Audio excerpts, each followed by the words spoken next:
Alright everybody, welcome to another Livin Freestyle Game Dev live stream. This is an AMA Q&A. It works like that. Come in, ask questions about Unreal Engine, game dev, all those kinds of things. My name is Kevin. We do this twice a week. Right now we do them Sunday nights at 10:15 and Wednesday mornings at 8 a.m. Those are Pacific Standard Time, and like I said, it works like office hours. Come and go as you please, etc. I didn't see any questions from any of our previous streams. So in the absence of questions, it's all cool. What I work on to kind of fill the time while we wait for questions is I'm just kind of streaming me working towards my own working prototype. And it is definitely going slow, as to be expected, only 2 hours a week, because I'm spending all the time between streams getting video content and tutorials and stuff ready for you all. Taking a look here. Doesn't look like we have any questions in the chat so far, so we're just going to hop right back in to where we were in Unreal. Oh yeah, I missed a whole part of the intro. Like I said, my name's Kevin. I'm a tech artist, and so that means some days I do art and some days I do tech, which hopefully means I can help bridge the gap and explain a little bit of both sides. But I definitely don't know everything. Unreal is super deep, so we do a lot of stumbling around here, but it's all cool. I currently work in R&D at Riot Games. And the other cool benefit of this is, as much cool stuff as I get to do at work, there's a lot of cool stuff I don't get to do at work, and this is a chance for me to get exposed to those things. So with that, let's just go ahead and hop into Unreal. If I can find the button. Okay, now, where we left off was we were having a hard time. Hold on, let me just do one thing here real quick. We don't need this. We were having a hard time with some of our enemies, so I'll just give you a quick little recap and show you where we were. If I play right now, there's this very annoying thing, and we're not trying to get them perfect, but there's a couple little things that are driving me nuts about them. So right now, they're hopping in. They come running at me. They kind of form up around me. This is them finding melee attack positions. I forced them all into melee. So see this champion right here? This enemy AI right now? She just sits there and waddles back and forth, back and forth. She's driving me insane because it just looks like she's dumb. The interesting thing is, if you look at where she is in her blueprint tree, she's still coming through here, even though I think the target should be in range. And I just literally, just 2 seconds before the stream started, I noticed something. And so I'm wondering if we don't have a problem in our target in range code. Because first off, this is hard-coded to 150. It's not using the attack range of the weapon that we have. So that's one thing. If we bump that up, let's just say 300. If it's less than 300, it's going to return. Let's see if that works. Maybe she won't skid back and forth.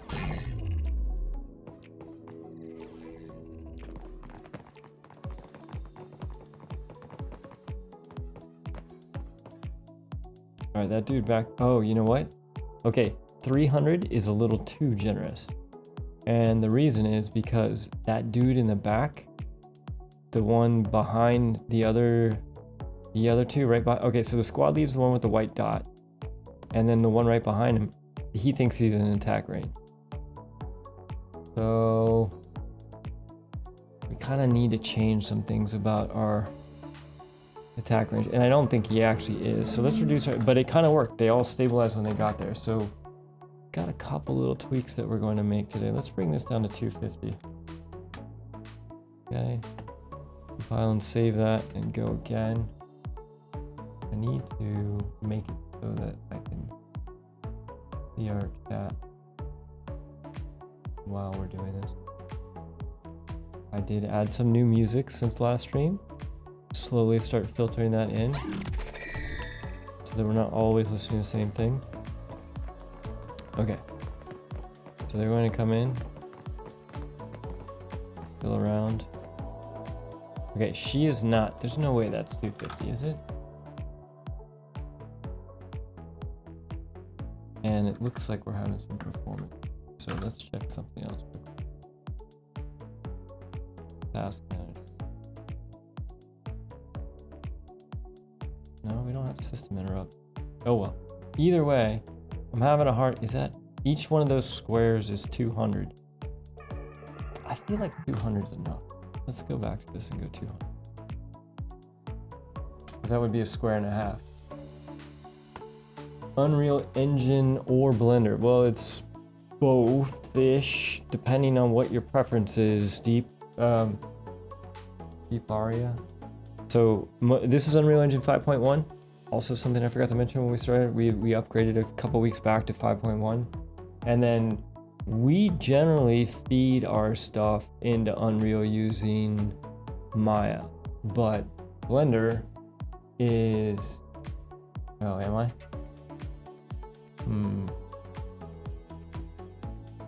Blender also works. I wonder what's he eating our resources right now. Hold on. Oh yeah, we're lagging big time.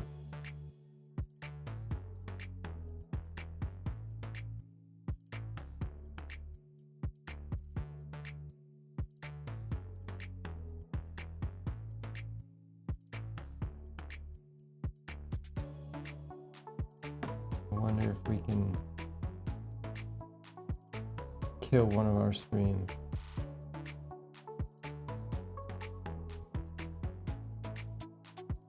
Let's try that.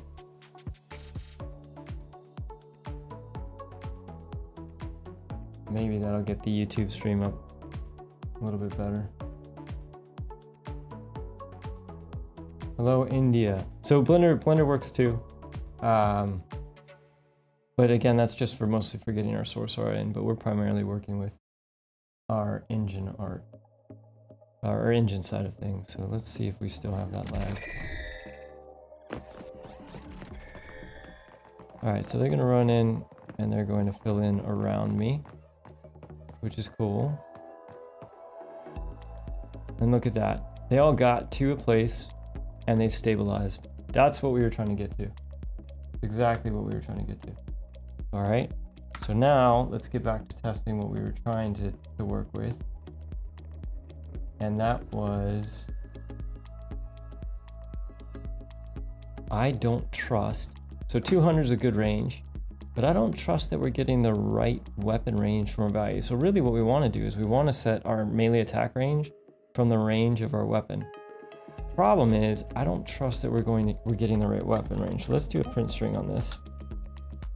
And we're going to print the weapon range that's coming off of our blackboard. And then the other thing that I want to do is, what was the other thing I wanted to do? Oh, I want to reduce the number of enemies. We don't need 4 to test this part of it. Let's just go down to, we can go down to 1.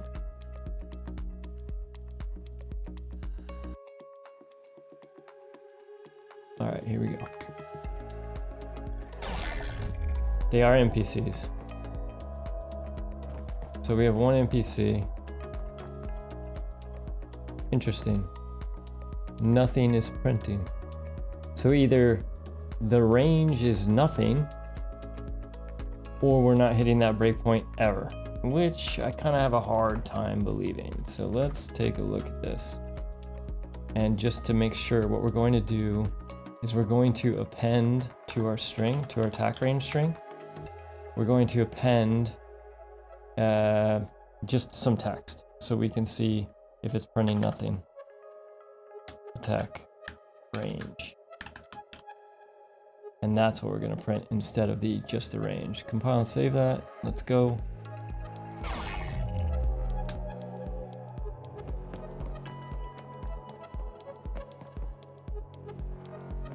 What in the world? It's not printing any attack ranges? Okay, let's change this to no. Try that again.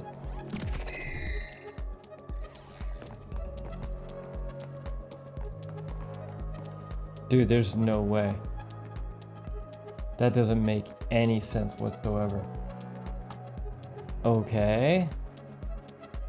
Unless we're just not even coming into here? Why would that be? Okay, we're gonna perform the condition check. And our attack range, it's right there, we should be printing it. 0. Look at that. Our attack range is 0. Dude, we're never setting the attack range. At least I don't think we are. Still 0.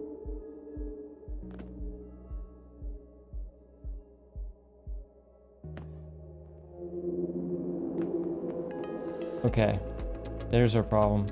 Look at this. So I don't know why our attack range is not printing on the screen, but you can see it's printing 0 in here. So this is the reason why our characters aren't stopping and they're jittering all around, because they don't understand that their attack range is bogus. So let's fill this in. What we need to figure out is why this is not getting set. So let's see if we can't find that. Aria, are we still lagging pretty hard, or are we doing better?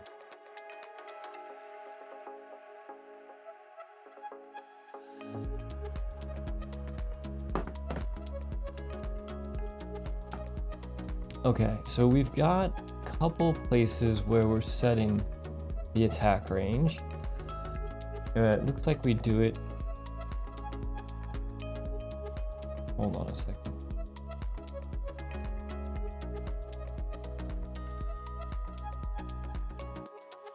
Oh wow, there's many problems with this.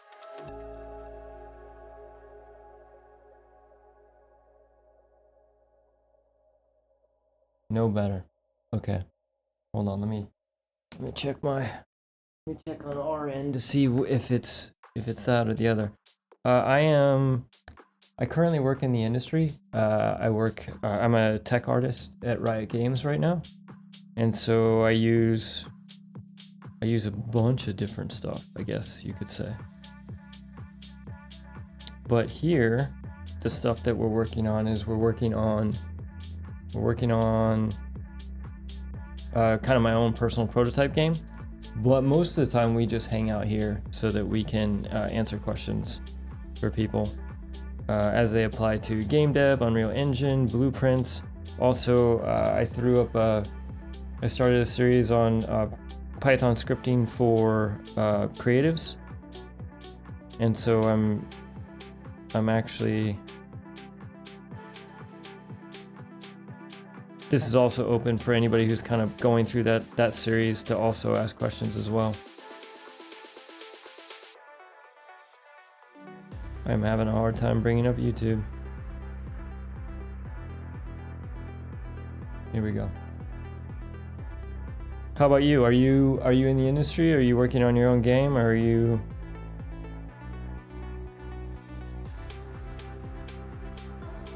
Okay, so this is live. Let's see what it looks like on the screen. Give me 1 second.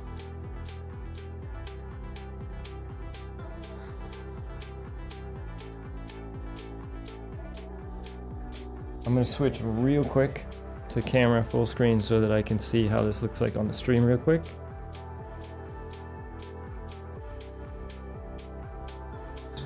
No, turn it down so we don't get a feedback loop.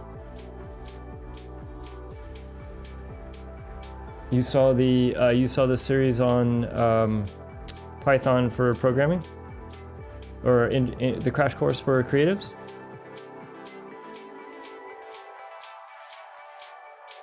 Okay, I'm not really seeing a lag on our end, so I'm just gonna kind of charge forward here.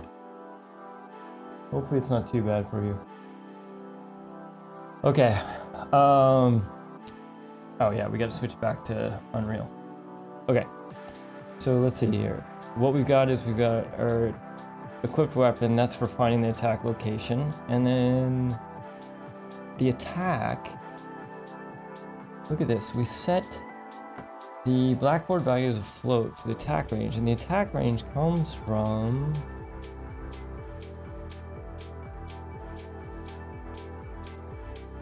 here, and this is in attack. Oh, dude. Okay, I know what's happening. I figured it out. Here's the problem.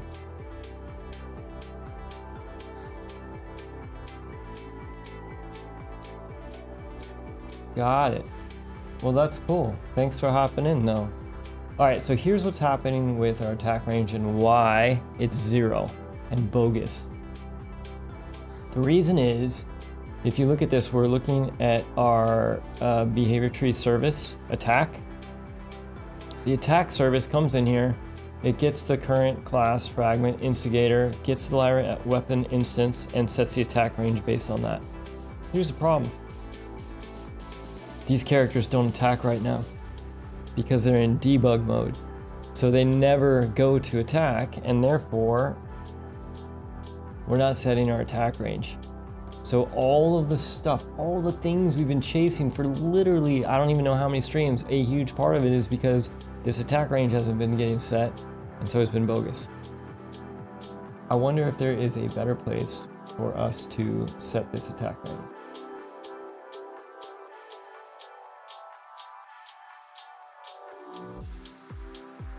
So let's think about this for a second. We know what it is now. Let's see if we can't fix it. Weapon instance. Let's take a look at our behavior tree.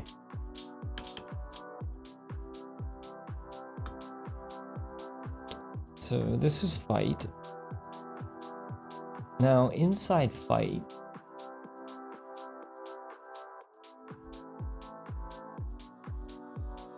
we check should we fight or not. It's interesting. We also have the root. And above fight is our enemy behavior tree, which just popped up there. That's why we can keep it there.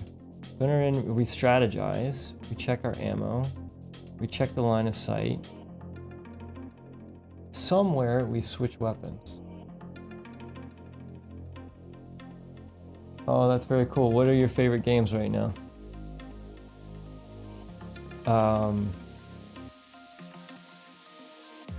Somewhere we switch weapons. So let's take a look at the shooter mannequin.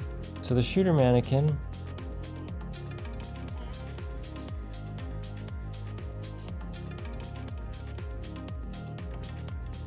and in shooter mannequin we have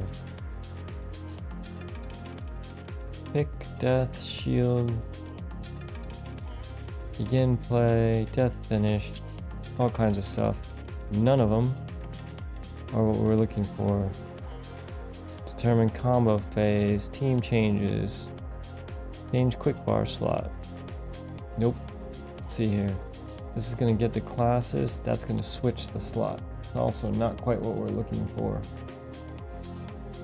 Which algorithms in math, of course, is mostly used here? Is that a question or is that a statement?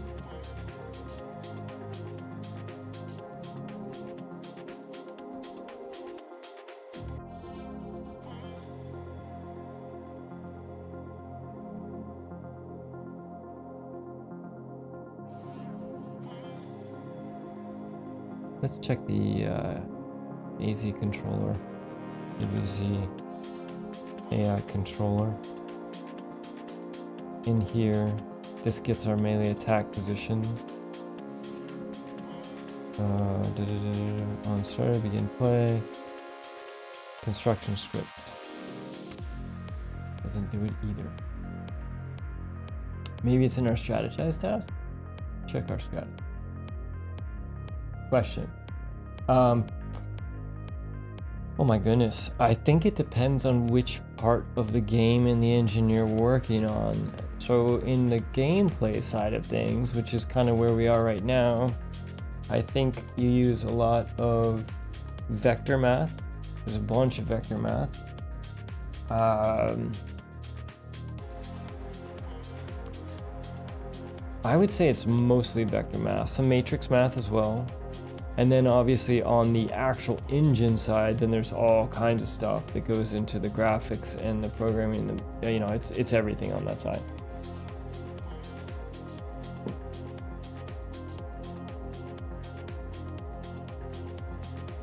All right, these are our strategies. We're going to come in here. We're going to determine the strategy.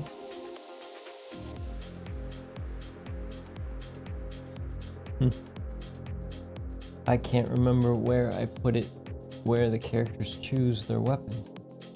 The enemies, that is. It's not the strategize task.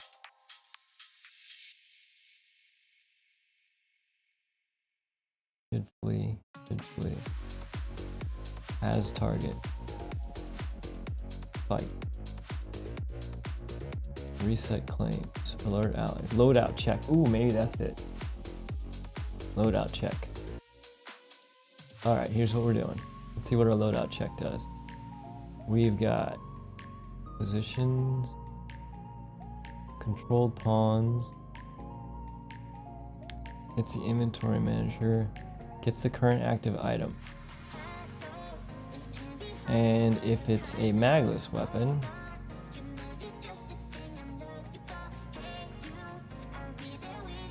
we set the active slot index. Okay. I think when we do this, we want to set the attack range. I think this is where we want to do this. If it's not a magless weapon, then we're going to get all of our weapon spawners. And those are weapon locations.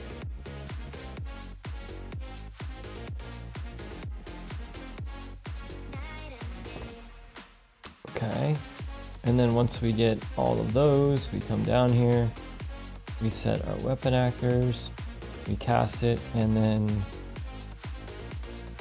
we have weapons found. Interesting. Yes, I mean, ideally, that's the hope. Am I saying your handle right, Aria? Do you pronounce the H or not?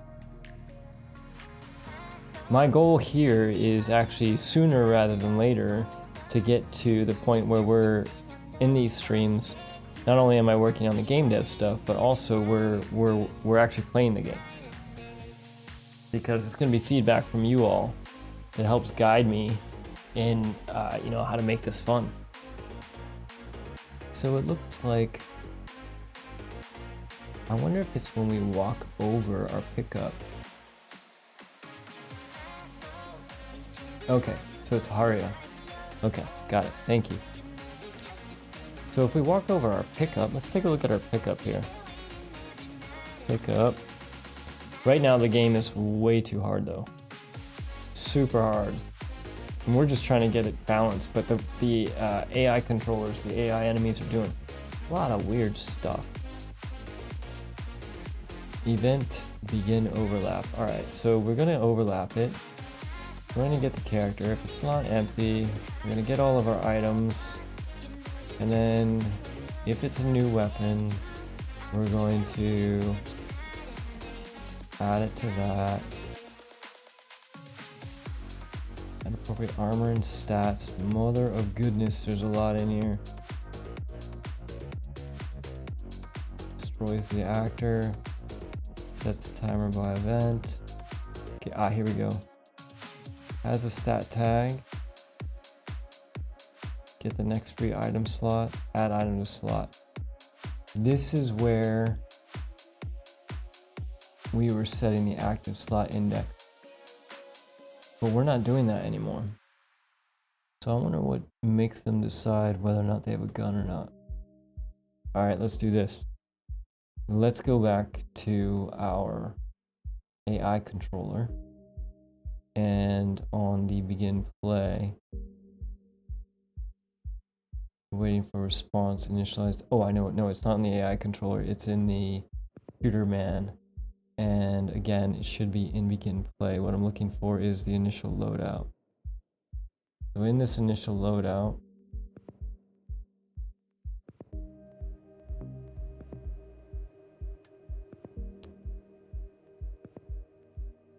material manager, inventory. Let's check our inventory. Inventory. I don't have one. Lovely. Where is our AI controller again? How do I not have an inventory manager? I don't buy that.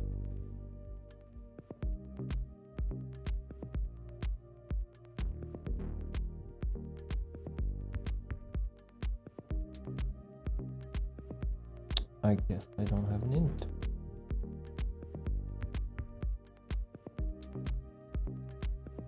context, health. Holy cow, it's been too long.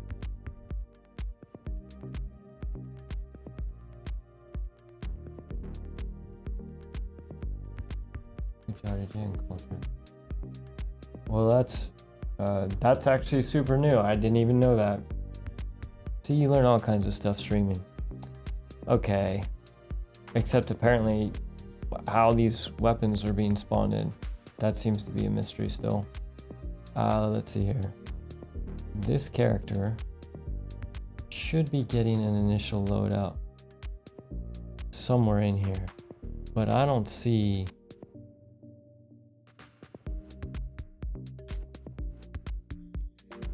That's the cosmetics. That's the pawn extension component. This is the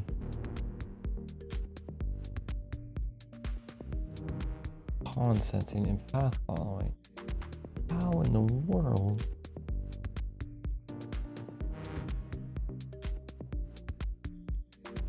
Okay. The sword is, here we go. Let's do this. Oh, I know how. Okay. I think I remember how I did this. The abilities in the Be Hero Shooter mannequin.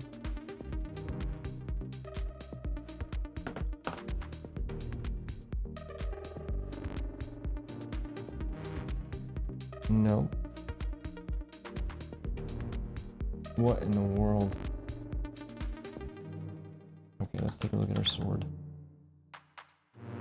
A ability shooter, A ability set shooter sword. Let's edit this. This set gives you the melee sword, combo, etc. But that's based on whether or not you have this weapon. And the instance, where's the ID? ID sword reference here. Let's find it this way. This is being referenced. It is. It's being referenced in here.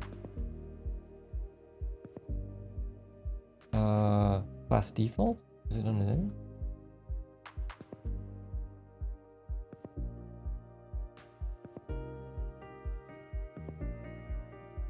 Oh, interesting. There's an equipped weapon. Weapon ID of a shotgun. Initial inventory items. Pistol, sword, and shotgun. Wait a second. If that's true, why are they switching to the sword to start with?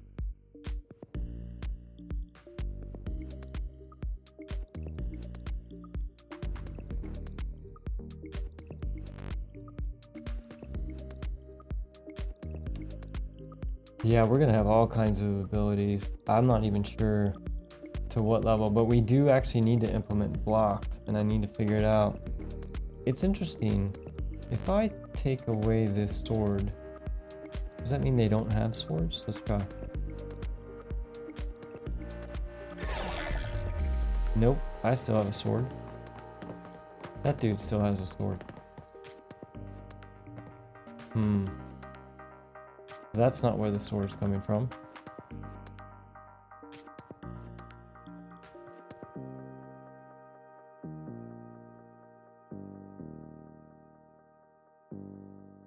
Initial inventory single select.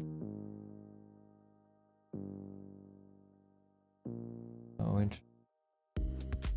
I don't think that's how this is being done. So let's do this a different way. All inventory.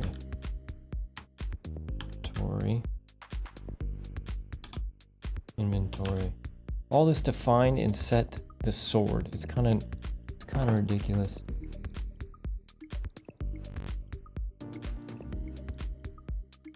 Inventory component. We don't have an inventory component. It should be part of the character. And we can see that when we toggle our inventory, because it toggles our inventory screen. We know that because we built the inventory screen.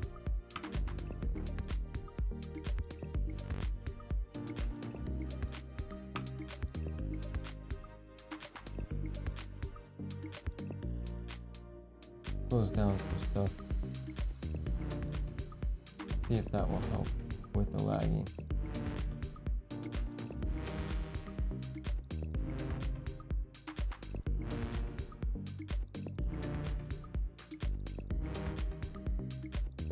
Alright, I have closed everything, but actually we can get rid of this too.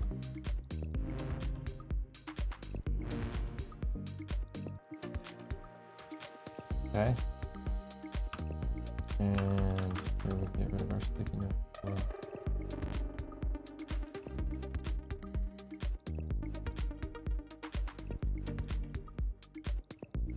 Alright. BT decorator. Okay, I can't believe that it's this difficult to figure out how our characters are getting their swords. I thought it was when they spawned in. It's not on construction. Okay, thank you for the heads up.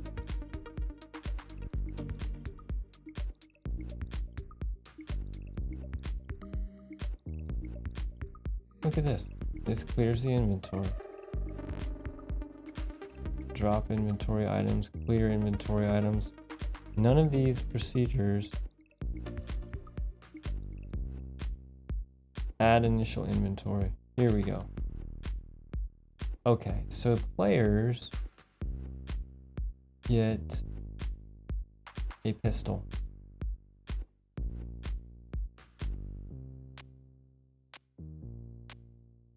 Initial inventory items. Initial inventory single select. Oh, interesting. So, I see. So they pick one I didn't even realize that. Okay, here we go. So we're gonna get the controller, and if it is a NPC right now, so we're gonna force it to go through here, which is gonna add a pistol. So here's what I want to see. If we play now, does the character switch to the pistol? Yeah, look. He totally switched to the pistol.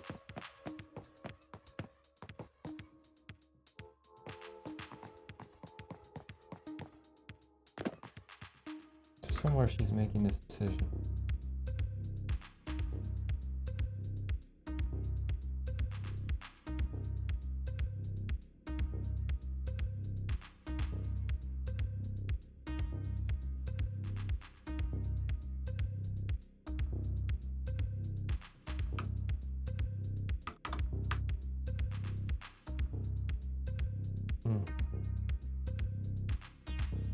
Okay, so she is definitely switching to that pistol. And the way she's doing that, she add item slot, inventory manager, add item definition. But when do they pick the pistol?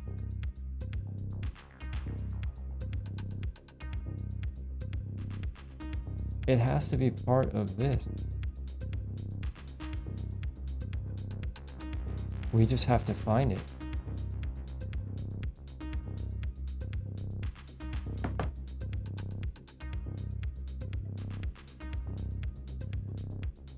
I wonder if it's in here. Let's just put a breakpoint in here. And let's just walk through it. It'll take a second, but all this just to find where the weapon. Okay. We're coming in here, we're clearing our weapons, we're getting our blackboards. This is all valid. That's valid. Inventory manager component. Here we go. So we set our quick bar, we get the active item slot. And the current active item is true, magless. Okay, so it's magless. And the quick bar, we're going to go through each one of them. And if it's valid, we're going to check to see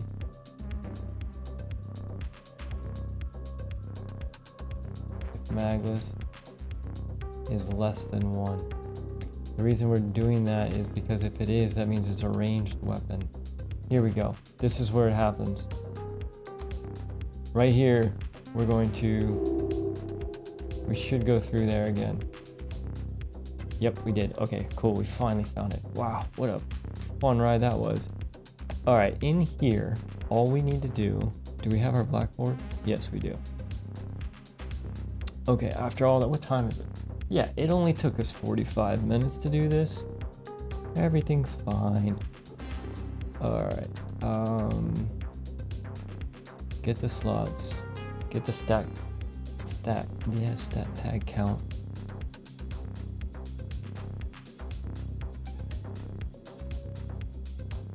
What I want to do is I want to set the attack range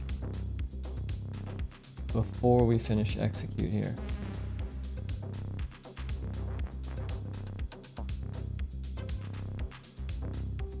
What is this returning? This is returning inventory item instances.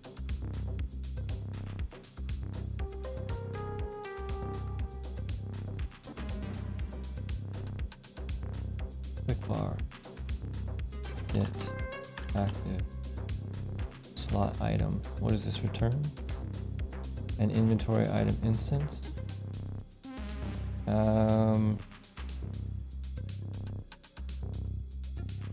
Cast to weapon.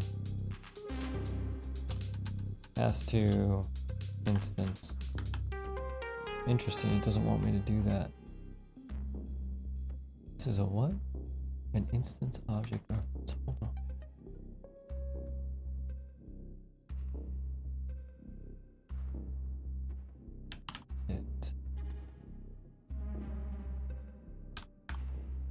Somewhere we need to get the current weapon. So let's take a look at this.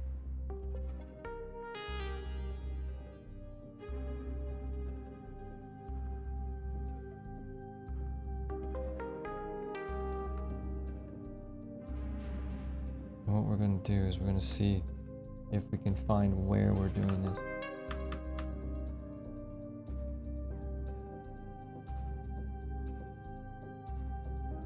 Huh. Only used here. BTS attack sets the attack range.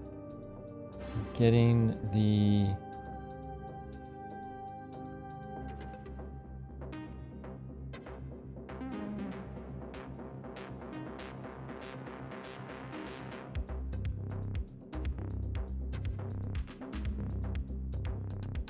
oh, interesting. Even this is wrong.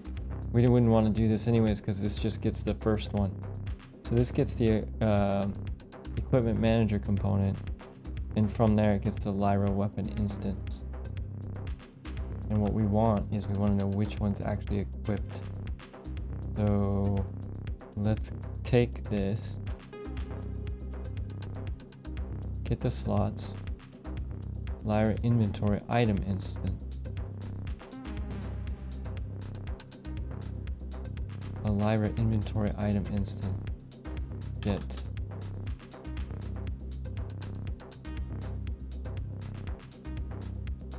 components, get models, get active slot item. This is going to return to me a Lyra inventory item instance. Okay, so let's get the, what can we get out of this? Get the item definition. There we go.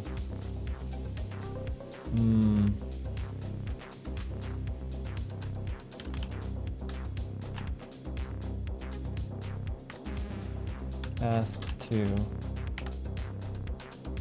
Nope, that's not what I wanted to do. I want to cast this to.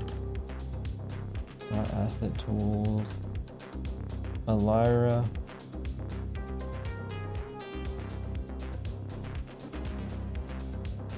None of these work, so that's not going to work.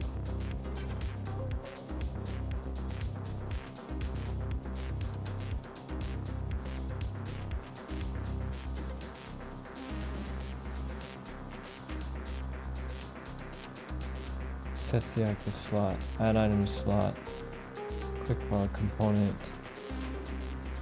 What can we do in here?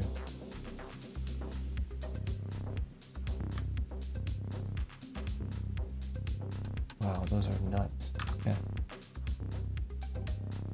Get item. Lyra. Equip. Item. From this, what can we do with this?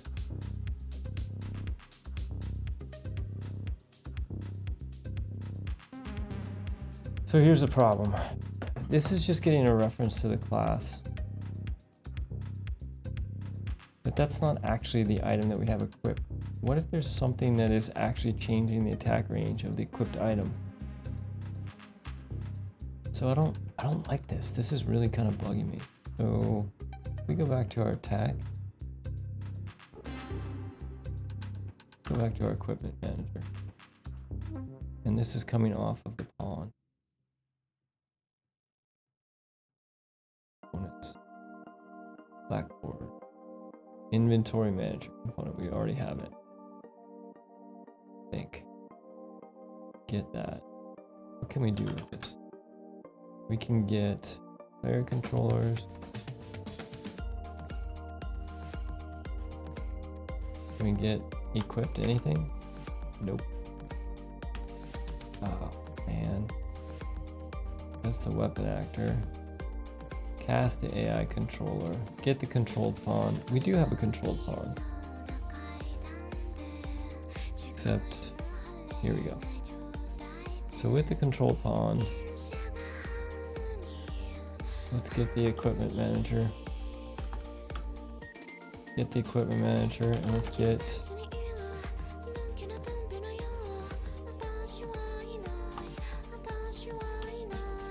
item. Item in slot. No, that's not what I want. Get item. That gets all the items for each one. These are Lyra. That's not what I want.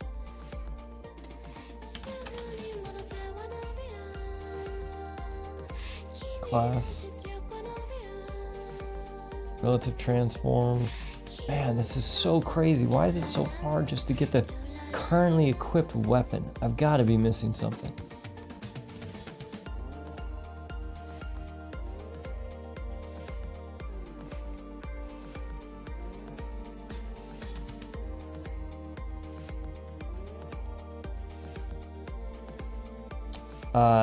This is just, I'm not actually using an AI plugin yet. I've written all my own AI logic so far.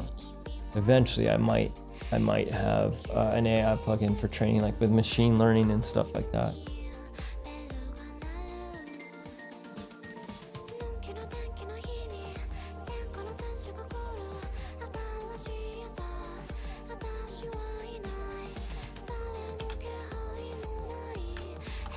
Look at that. That is so weird. Let's do this.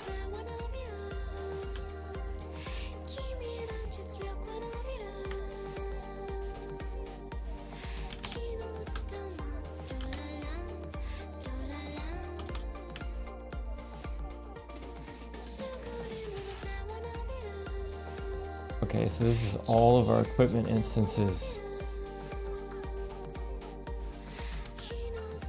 For each of these,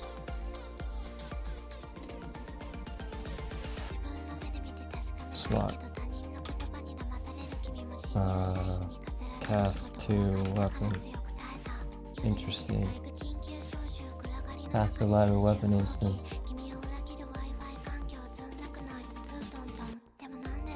Lyra weapon instance. These are Lyra equipment instances. If we get this thing, get slot, get active slot item, get active slot index, get the active slot index. Now let's get the active slot item. And this is going to return to us a Lyra inventory item. This returns to us a Lyra equipment instance. Array of Lyra equipment instance object references. Okay.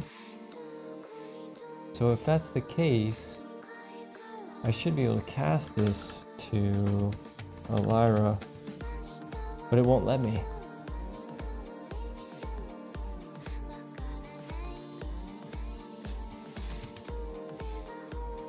Oh, that's awesome. I just started looking at a couple of them, but that's all going to be in the future. We have a lot of roads to cross before then. You know what? There's got to be a better. I've got to be missing something. There's just no way that this is this fun. So let's do this. Let's take a look at our inventory widget. See if we can look at that as a way to check what's going on, because this just doesn't make any sense. So inside of here, we're setting our active widgets. Okay.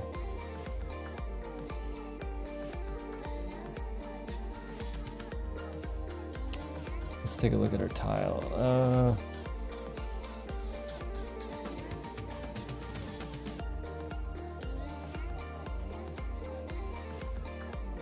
Take a look at this. This is an inventory tile. And in here, what it does is it comes in here, gets the player from another, broadcasts a message.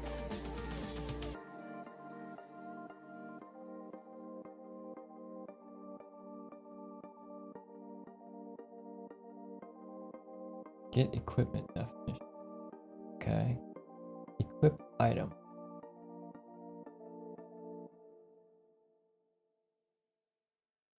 And we're equipping the item based on that. Okay, and when we equip this item, we're doing this in code. And what we're doing is we're adding an entry to the equipment list.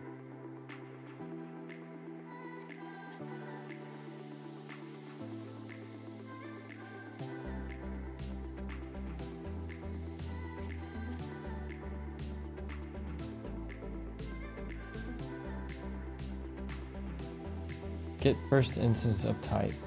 Here we go.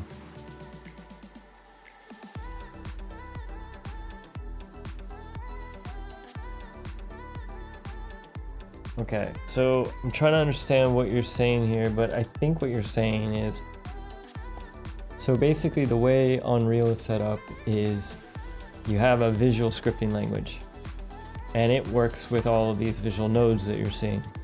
These all get compiled down into actual code at the end of the day, but this makes it so that when you're working in Engine, it's a lot easier, more accessible, so you're not having to constantly compile things.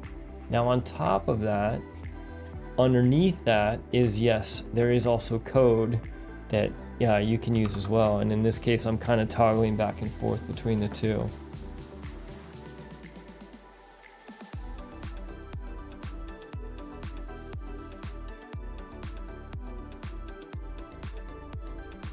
How do I know which one is currently the active?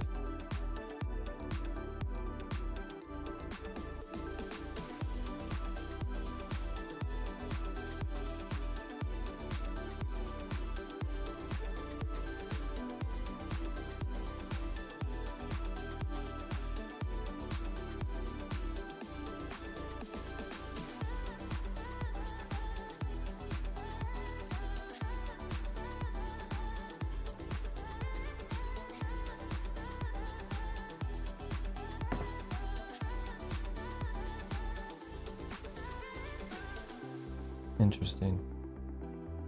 So this doesn't really give me a whole lot. Find fragment by class. And the class is, oh, interesting. Equipable item. Get. Okay, cool. Get. Right. Now let's cast this. Lyra. Oh, it hates me. It hates me so much. Get.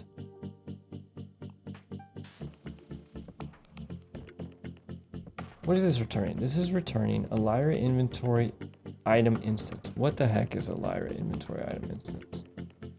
Like, what is an example of that? Let's go take a look at our sword, for example. We go look at our sword.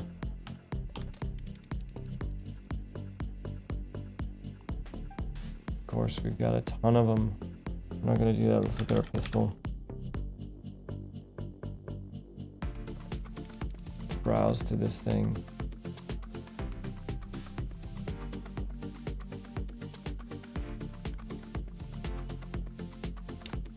Can't even browse it. Okay, so this is just a blueprint, and it inherits from weapon. So that's not what we're looking for.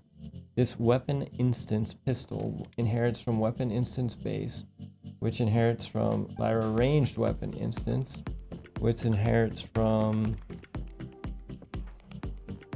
Lyra weapon instance.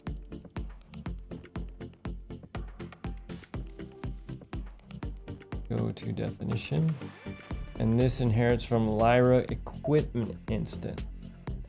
Okay, so what were we?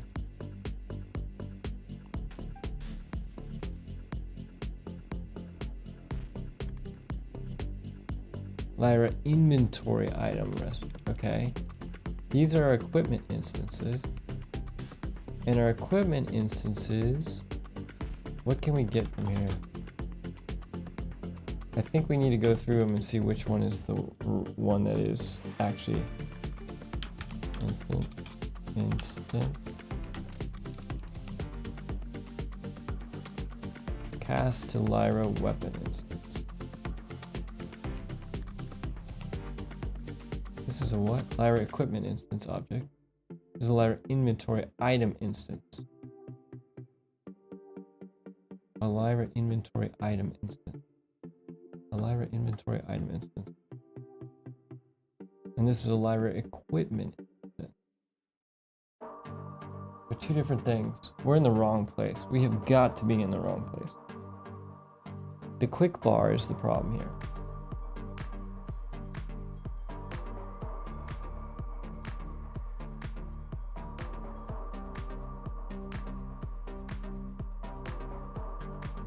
Lyra get active slot item. Slots is invalid. Set slots active slot. Oh, that's just returning a number. That's get the next free slot. Add item to slot. Remove items from slot. This is everything we can do with our quick bar. We can get the lifetime replicated. We can cycle the active slot forward. This is going to go forward one slot. Cycle active slot backwards. Equip item in slot. Thank you. Alright, what does this do? This takes the Lyra inventory item instance, slot item, and it finds the equipable item from the fragment. And then it takes the definition. Okay, hold on. So let's see if we can figure this out. Find fragment by class. So from this, can we find... Yes, we can find fragment by class. The fragment we're looking for is the equipable item. Equipable item. From that, we can get the equipment definition from the equipment definition. Get the equipment def. Oh my goodness. Jeez Louise. So here's the equipment definition. And what we want to know is... we want to know if the one that is currently active. So that's our equipment definition. And then with the equipment definition, if it's not null, we can tell the equipment manager to equip the item. All right. And this is our equipment manager.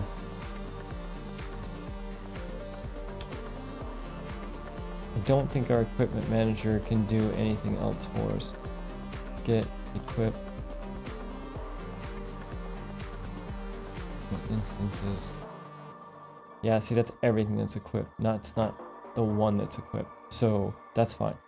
All right, so what this is going to do is going to get the equipped instances. This is a get equipped.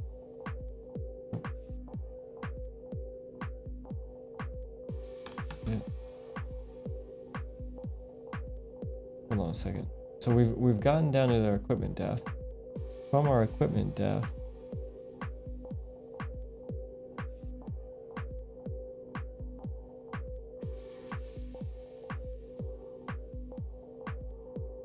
so we have our equipment depth. Now we just need to compare this. So equipped instances as to Lyra.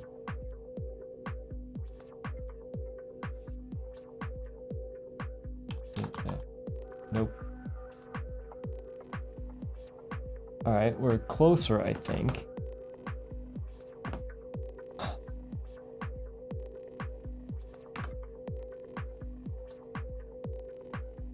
Equipable item gets the fragment and then the equipment definition. So where's our pistol?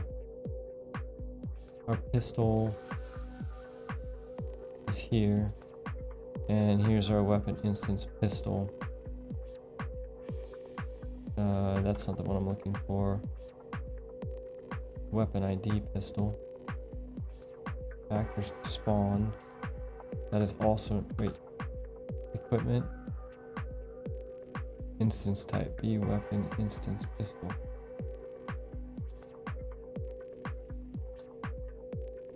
Okay, the fragment we're looking for is called,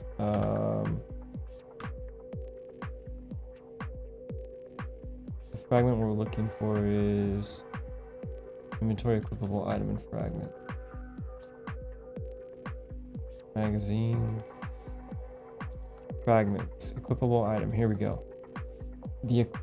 Thank goodness. Okay, so then that gets us to our equipment definition, which is a weapon ID pistol. Our weapon ID pistol has our instance type in it. Mother of goodness. Our instance type in it finally has attack range. What an awful way to work. Okay.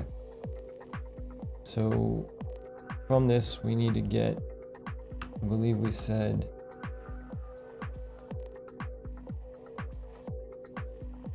this fragment is the equipment definition. The equipment definition, from that we need to get the instance type. Let's get instance. Oh, you gotta be kidding me.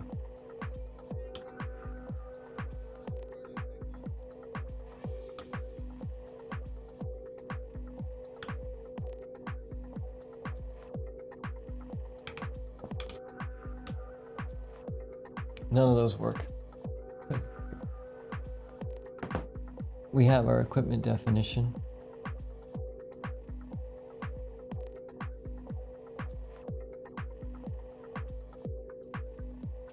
Which is here. And based on what this is, this should be castable to a Lyra equipment definition. But for some reason,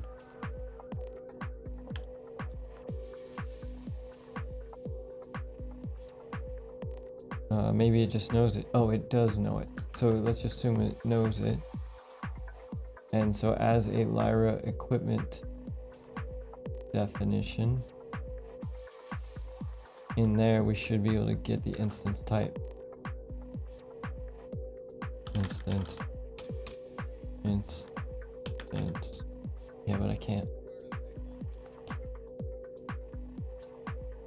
I can't believe we have spent an hour just trying to get the weapon.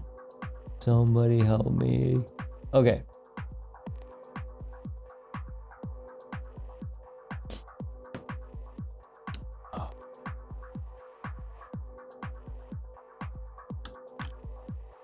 Nope. Nope.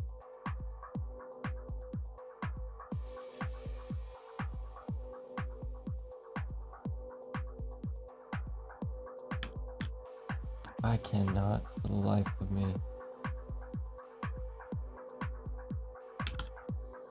What can I get from this?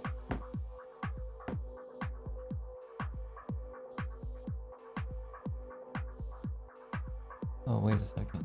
These are lyra equipment definition.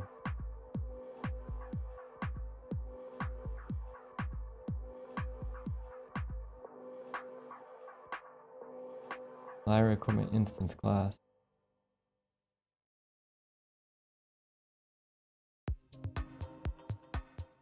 This is a lyra equipment definition. This is a weapon instant base, range weapon.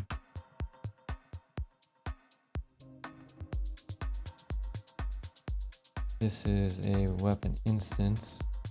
Go to definition. This is a lyra equipment instance. And we were saying that this is a what?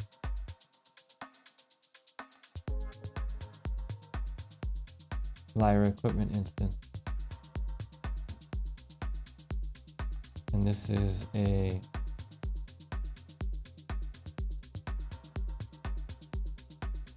lyra equipment. Let's see if, can we check to see if these are the same? Just see if these are the same. Yeah. If these ever are the same, what's gonna happen is we're gonna come in here.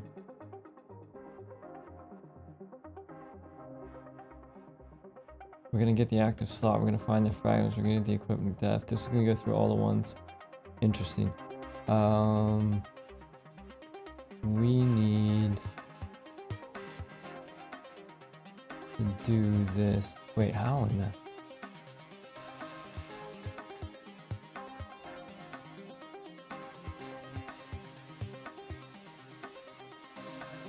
I'm confused. We need to go through each of these to find this. So we're gonna go through each of these, and as we go through each of these, here we go. Let's just do this. Take all this and move it up here. We're going to check to see if they're the same. And if they're the same, we're going to print a string finally of, let's just print that. And if we don't, let's just do nothing. And when we're completed, we'll come down here. So what we'll do is let's just put a breakpoint right here and see if we ever hit this. Compile. It compiled. That's amazing. Woo. All right, so when this person spawns, okay, we can get rid of this breakpoint. Roll.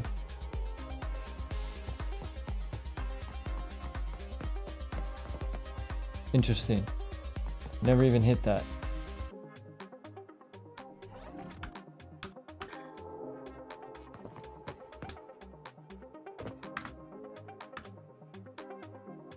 This is a loadout check. Let's go. We are going to put that breakpoint in there. I didn't think we were going to. Okay, so we're setting all these things.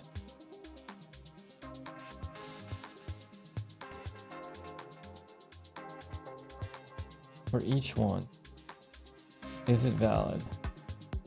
Is it less than 1? Meaning, is it ranged? That first one, it's not. The second one, it is. So then we come up here and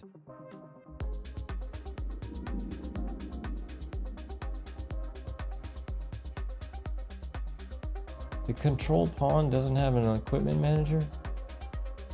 And it doesn't have equipment instances, so we're just going to kick out. Wait, no. This means that we do. No debug data for each loop.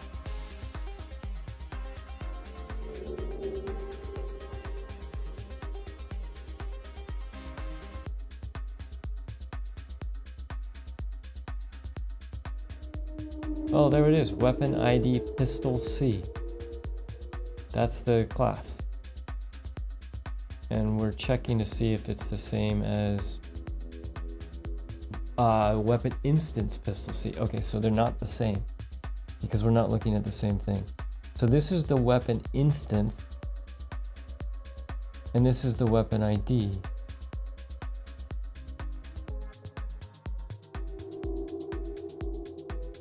because this is the, okay, so weapon ID, pistol C, and this is the weapon instant. Weapon ID, weapon instance. Weapon ID.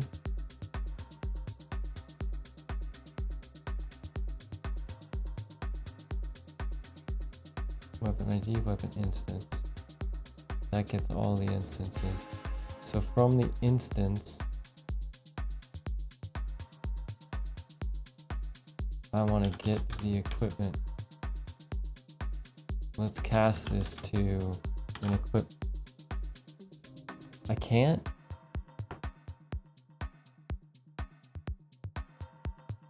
This gives me an array of Lyra equipment instances. For each one, what can I cast to?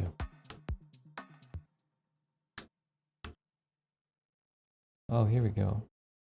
Cast to a Lyra weapon instance. Oh my goodness. Then can we get the equipment to?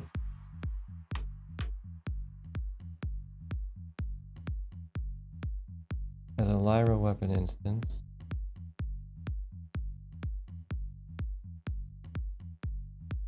What is a Lyra weapon instance? Would be a B weapon instance base. A Lyra ranged weapon instance. And it does have an attack range on it. So if that's the case in our loadout, we should be able to get the attack range right here. We can. So that's going to get us an attack range. Thank goodness. But the problem is this is giving an attack range for all of them. We don't know which one's actually the equipped one yet, because we have to get it from the quick bar. And the quick bar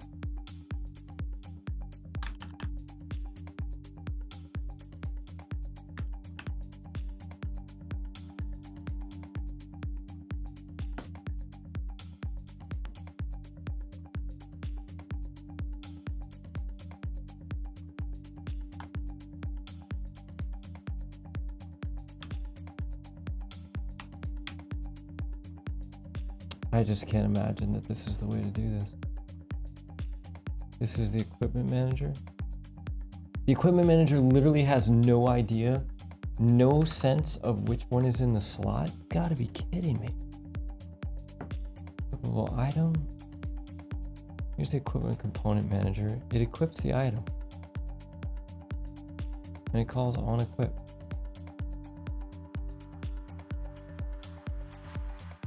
And on equip. Let me think if that makes sense. You have the equipment. You have the equipment. You have an equipment manager.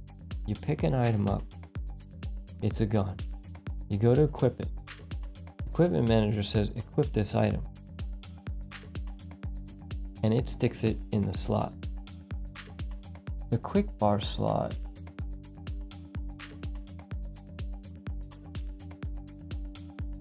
it gets the slot and it sets the active slot. But the thing that's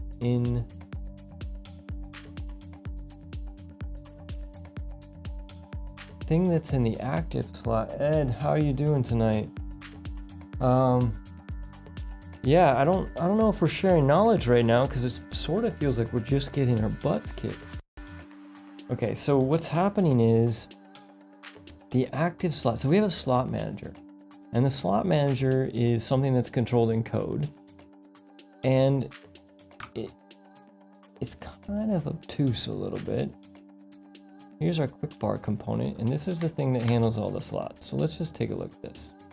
We have active slots, remove items from slots, get the next free slot, get the active slot item. And that's going to return the inventory item. And yeah, we're not quitting. I know we're past the usual hour, but we're not quitting tonight, man.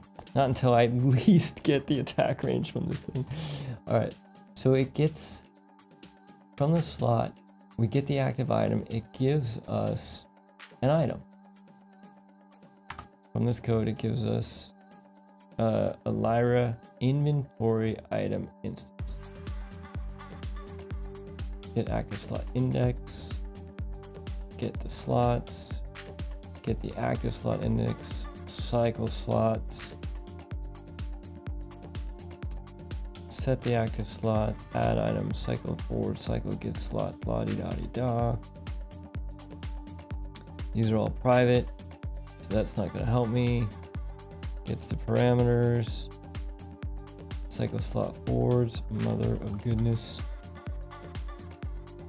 Get the next free slot, get slots. I feel like we might be, I think that might be it. It just seems like it's repeating itself.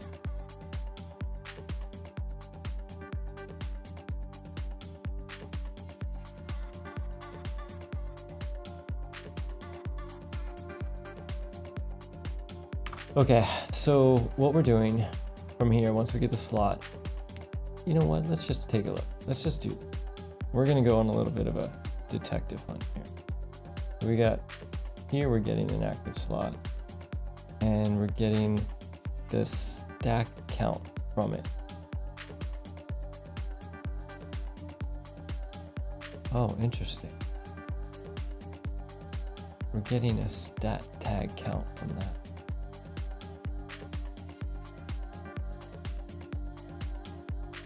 Okay, where else are we using this? Heal pickup, weapon, ammo, and name.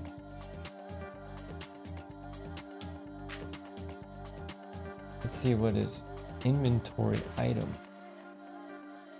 Sets the inventory item. For the inventory item, it finds the quick bar icon. It sets the quick bar icon. I don't think that's what we're looking for. Heal pickup. What are we doing with the heal pickup? It gets the item definition, casts it to heal, and it removes it from the slot. That's...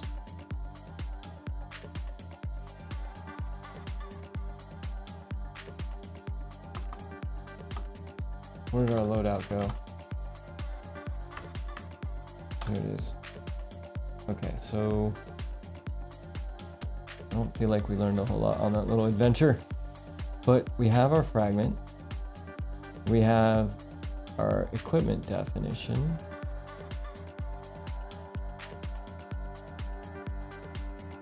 Get. Okay, so we can get a tag stack count. That's not going to help us. We can get the display name. We can get bounds, relative world transforms. We can cast it to nothing useful.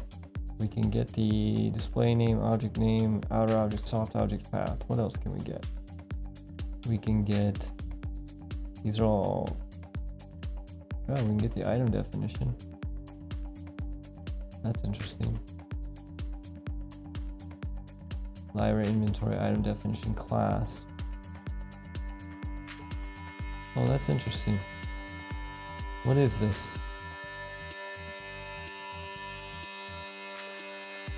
So the item definition is the pistol ID. So for example, if we're looking at this thing, this should be the item definition.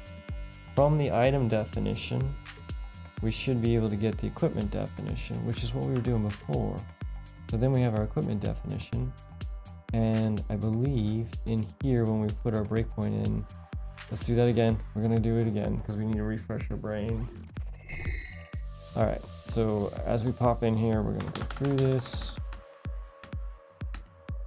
And then what we're going to do is we're gonna come in, and then when we pop into here, what we have is we are comparing weapon ID pistol to weapon instance pistol. We're close. So what we're comparing is, here's our weapon instance. We're comparing, no, that's our weapon instance base. We don't need that open.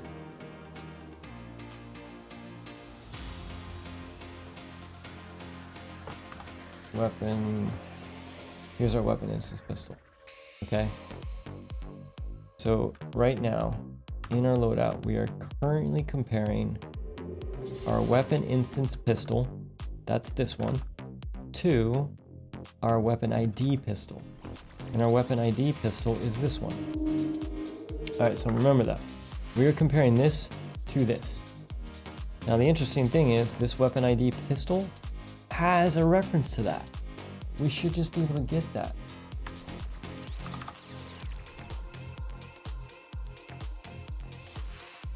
Uh-oh.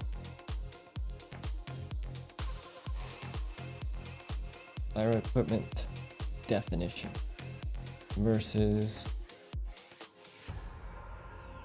Oh, I just spaced on which was which.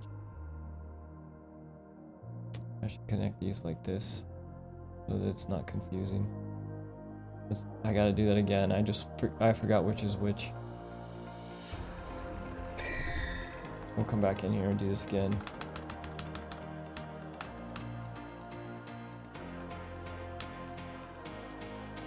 Okay. So the top one is the weapon ID. The bottom one is the weapon instance. And what that means is the weapon ID should have... Nope. Cast 2. Oh, you can't cast anything?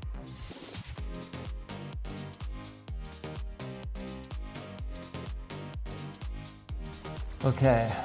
Now, hold on. Ed, you're basically speaking accordingly to me at this point. However, I watched the previous video where you recovered blueprints. Area engineering, look forward to more. Cool, I'm glad you dig it. Actually, if you have questions, the whole reason I'm here is to answer questions, not stumble through this stuff. So save me and ask some questions. I'm happy to answer those. As far as other stuff that we've got going, definitely have a bunch more stuff that might be more... Excuse me for a second. Definitely might be more stuff that you might be in line with what you're looking for. So a couple things that are coming. I'm working on an intro to visual scripting for kind of like a crash course. It's kind of like a crash course, like the crash course we're doing for Python. The one that you saw on, I think you're talking about the blueprint classes and inheritance one, that's my guess. I'm talking more fundamental level than that, starting from the beginning. Variables, control flows, if statements, all that stuff. And it's less about teaching you blueprints and more about teaching you how to understand visual scripting. So those are coming up. I also just recorded a start to finish creating I guess you could call it an environment placement tool that actually uses Unreal simulation to place the stuff. And that's like pretty much start to finish. Create the UI, run the physics, everything. That also might be kind of more in line. I'm going to release that in a couple weeks. I'm going to miss a couple streams. I'm going to release that in place of live streaming. So that one's coming too. And that's kind of a standalone one that you might be able to follow along with and have some fun with.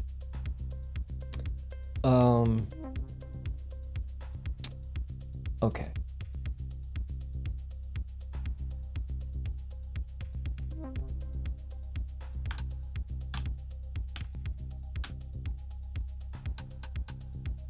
This is an equipment.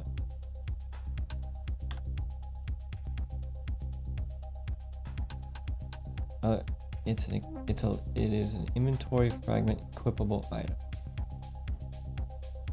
And it returns the equipment definition. And if we go to this definition, instance type, it's public. Why can't I get this? It's supposed to be right there.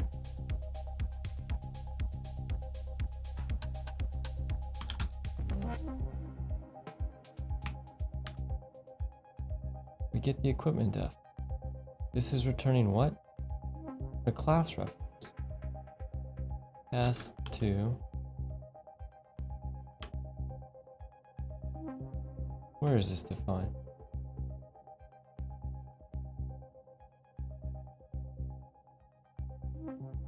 It's returning a Lyra equipment definition. So actually, interestingly enough, Ed, if you watch that video, this downward spiral I'm in right now is that exact video. Like this is, I was talking about how, you know, there are parent classes and child classes and everything else. Like this is that. This is the fun that we're having right now is that exact same stuff. I am trying to figure out how to get the information I want, and I can't get to it. And the reason I can't get to it is because something in here doesn't line up. I have two different classes. One has reference to another one, and I can't quite get to the information I want. Which is awesome.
I can't even cast to anything I want to do.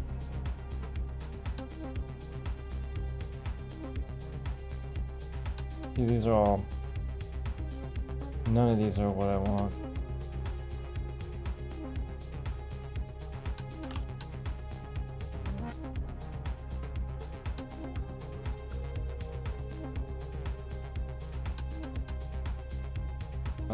That's not what I want. Let me get, that's not what I want either. Oh, I keep just choking for me.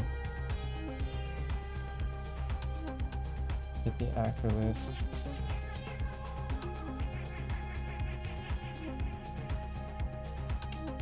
Get, oh, so frustrating.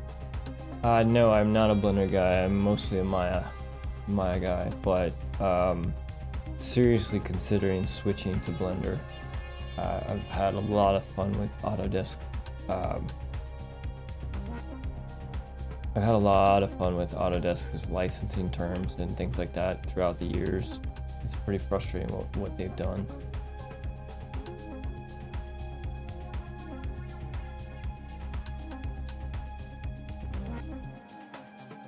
We are completely stuck. We're literally stuck. We get the slot. Get the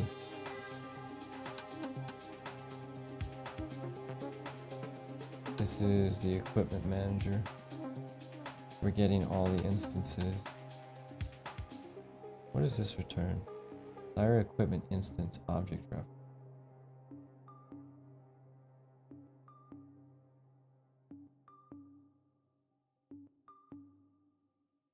Wait a minute. Lyra equipment. This is. We said that this one was. The top one was the ID. And it had a reference to this. And the bottom one was this.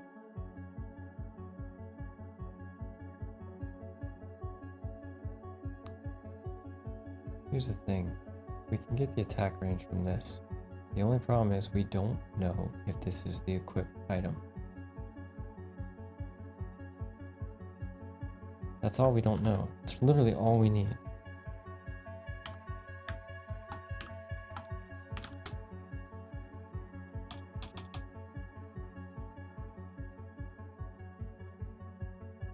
Hide equipped weapon. Interesting.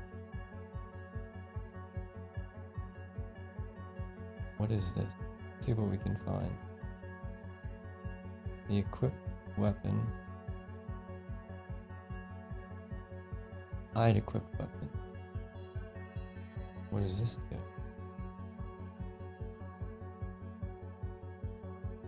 Goes through the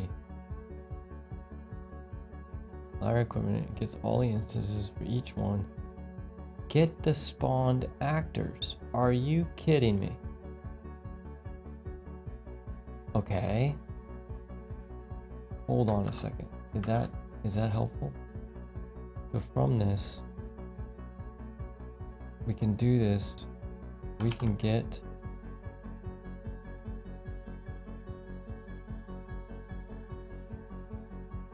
what can we get? Can we get the item? No, but we can get the spawned actor. We can get the spawned actors, and this is going to return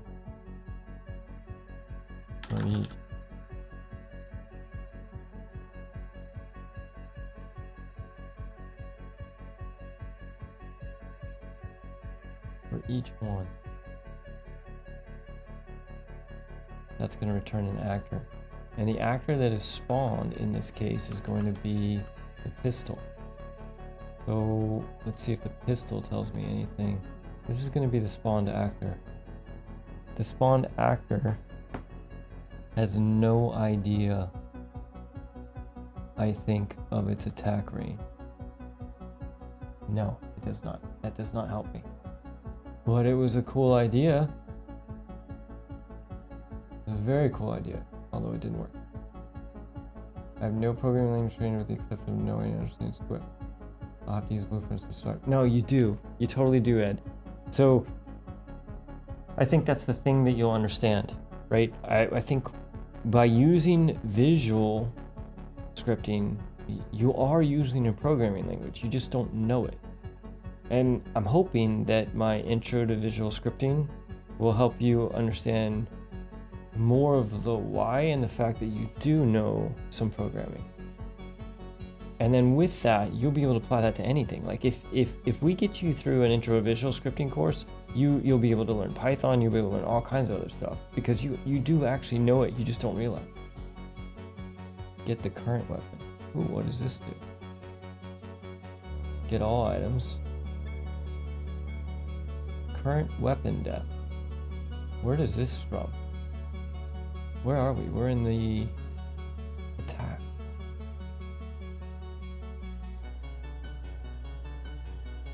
Okay.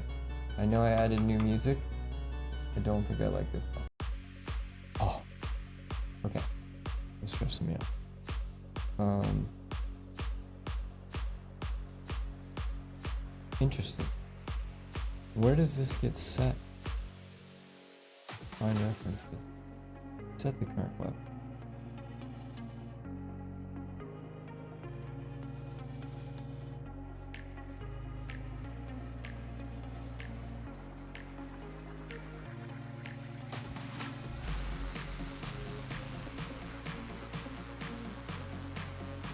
This is the equipment manager. This is... Oh, dude. Are you kidding me? Okay, let's do this. Here's what we're gonna do. We're going to...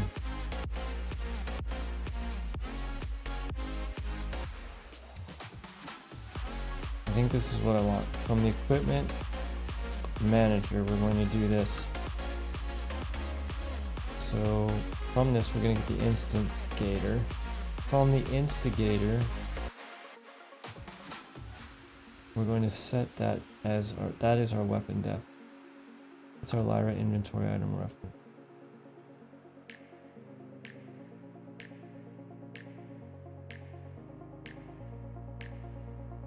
Okay, we don't need to do a for loop anymore. No, no crashing. No crashing allowed. Please don't crash. Okay, thank you. Okay. Now we're gonna come up here. So here we're on this track now. All right, we're gonna get the instigator. And with the instigator, we're going to cast that to Lyra. Actually, I think we can cast this to... Let's cast this to Lyra. Weapon? Instance?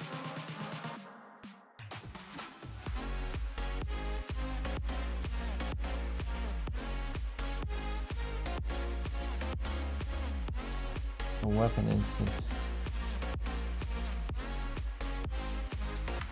Is that what we... That's all we want. Oh my goodness.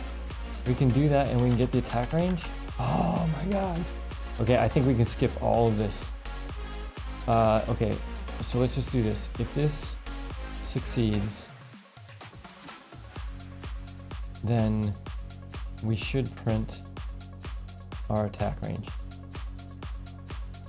So all this would be junk. Let's just see. Is that going to print our attack range of 4,000 or 1,000 or whatever? Odd. Cancel. Where's my error?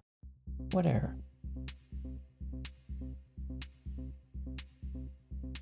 What?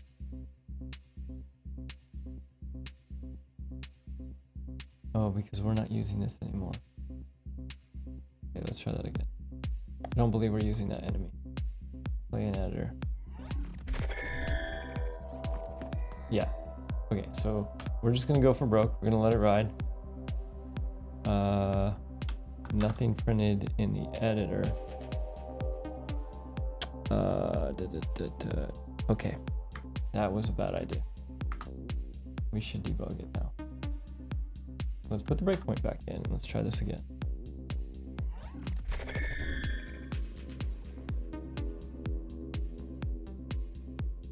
Okay, we're gonna come in here. We're gonna set the quick bar. We're gonna get the slots for each one, and then we're gonna come up here. What is this?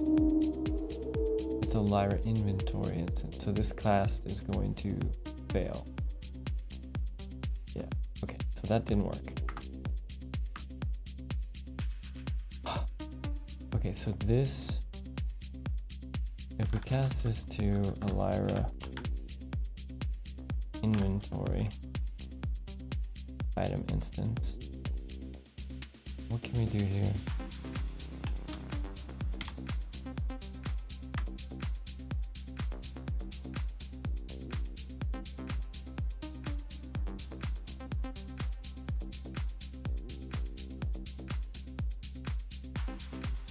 That's the weapon def. And the current weapon def is defined where? Set the current weapon def. This is a Lyra inventory item instance. From the current weapon def, we can check to see if it's a magless weapon or not.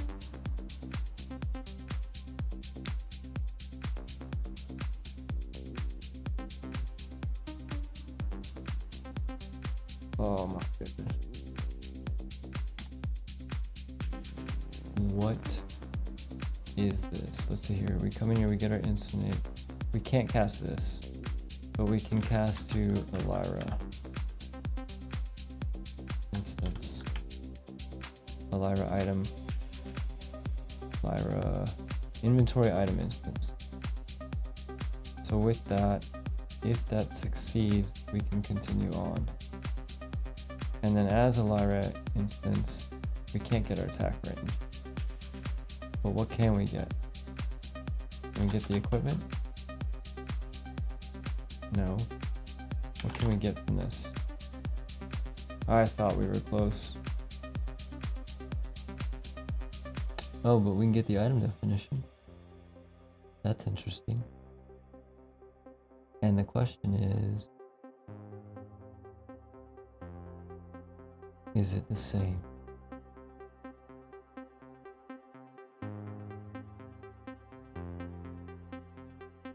Alright, so this is our test.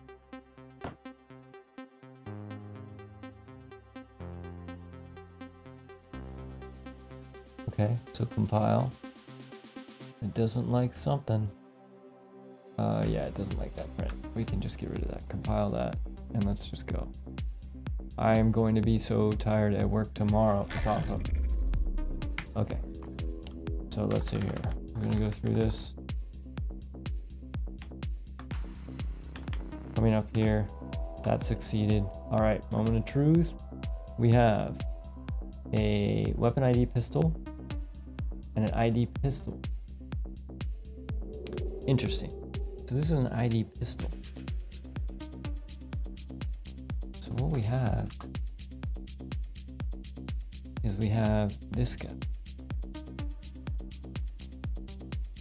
But we can get the equipment definition from that, can't we? Get the equipment? No, cast.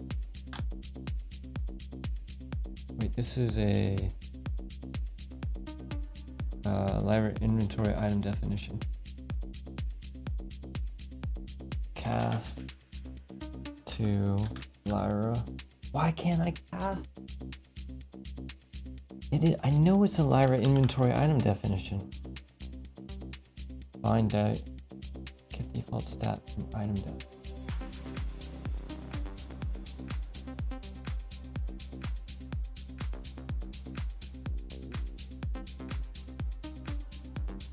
That's interesting.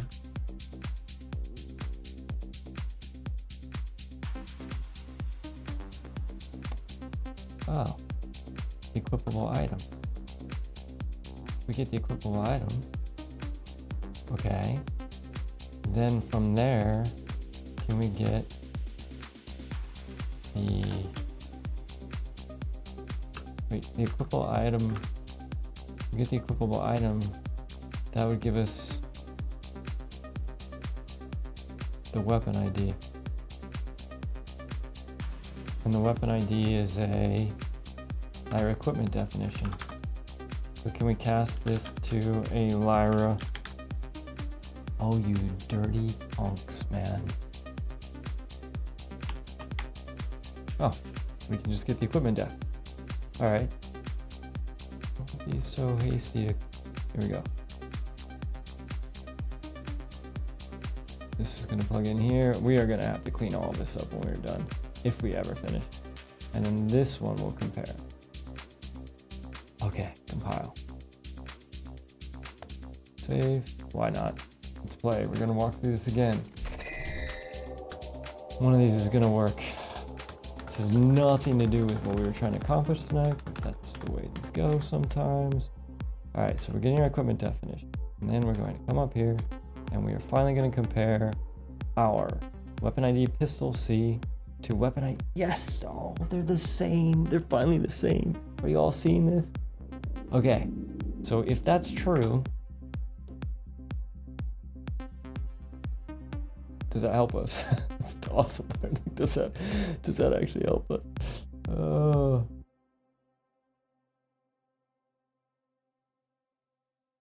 Okay, so we have a weapon ID pistol. From that, can we get our instance type? I think that's pretty much where we're at.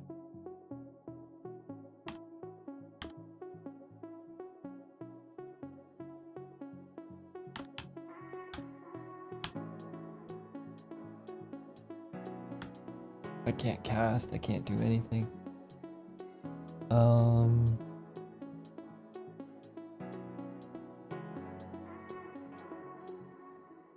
So I've literally found the thing that I need.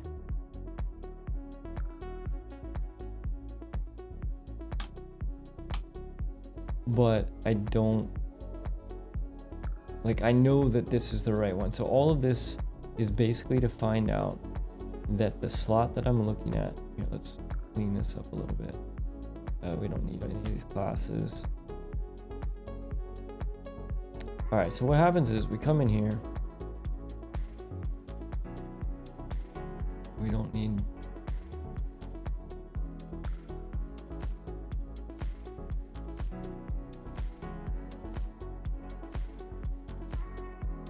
we're not doing this anymore. We're gonna have to be careful how we clean this up. Okay, so it comes in here, and what we do is we get our controlled pawn, and we're getting the equipment manager, and then we're getting the weapon instance, the first one, and from that we're getting the item instance. All right, and then as a Lyra item instance, we're getting the item definition, we're getting the information on it by checking the fragments, and then we're getting the equipment def. Then at the same time, or when we're done with that, we're getting our active item slot. And then what we're going to do is we're going to find the fragment on that, and then we're going to check the equipment def on that. And if they are the same, then we know that this is the piece that we want to get the attack range from. So all we need to do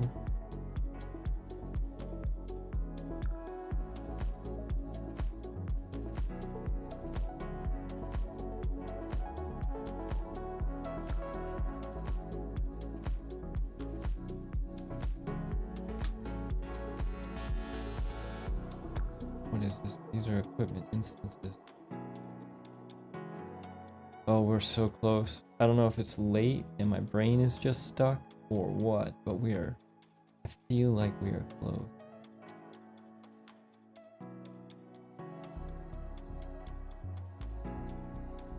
These are equipment instances. Okay. Can I cast?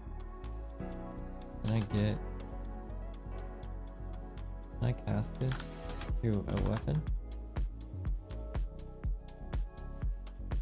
And from that, can I get the attack range? Can. Okay. Can I get the class of this? Get the class? Yeah. I want to know what that value is though. Alright, so what we're going to do is, once we find this,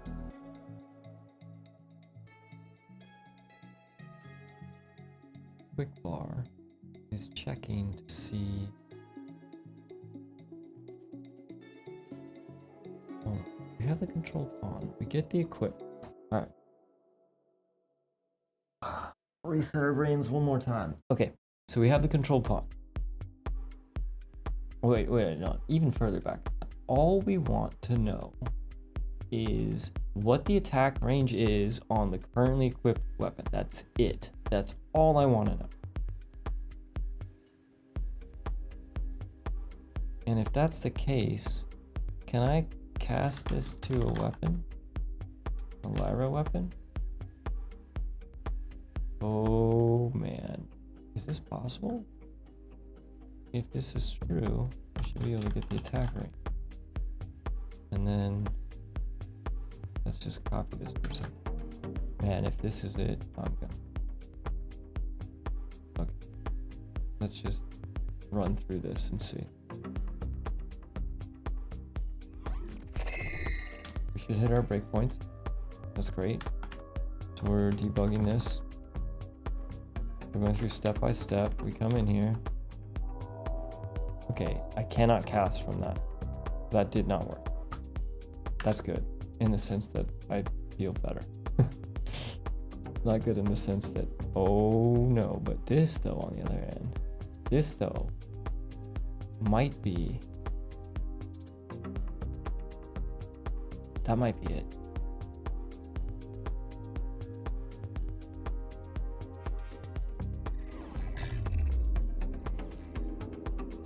Okay, here we go again. Debugging one step at a time. We hit the for loop, and then we come in here. Oh my god. Oh my god. It worked. I said that before though, didn't I? I did. I said that before, but this time I think it really worked. Okay, so what we're gonna do is we're gonna print our attack range. All right, and then I believe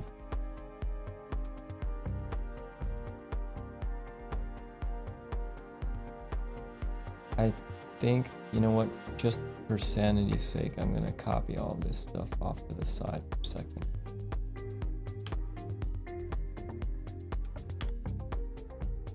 Put it up here for right now. Okay, and then this is going to be our stuff. we're not going to need this for loop anymore. So what's going to happen is we're going to come finish the execute. But before we do that, let's do this. Let's print this string. Okay, we don't need this for loop. We don't need that. The whole point of this is simply to set our weapon's attack range. That is it. So the first things first, if this works, we're going to finish it. If this cast fails, we should still finish our execute though.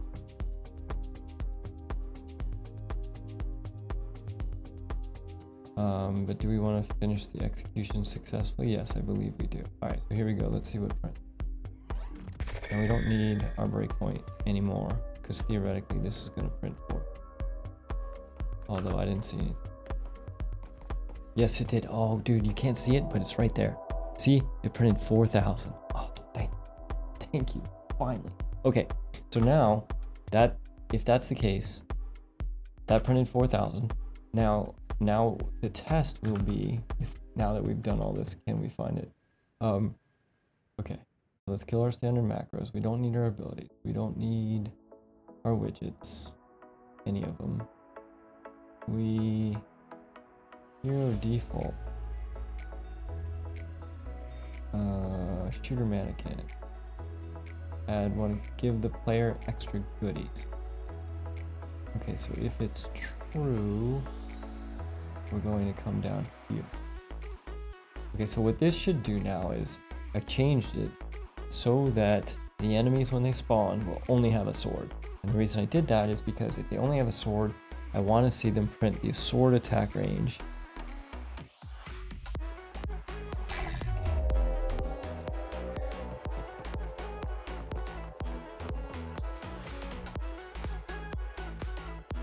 Oh, I had a heart attack for a second.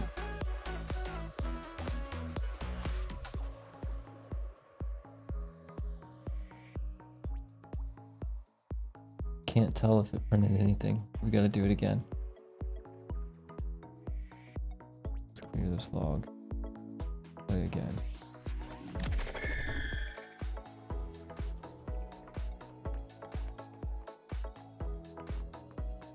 I do not see an attack range here.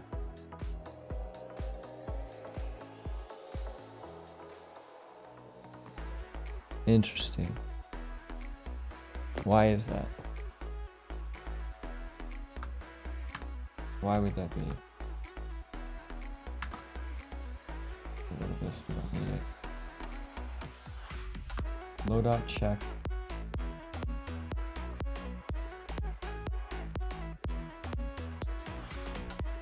Oh, I wonder if it's even coming here.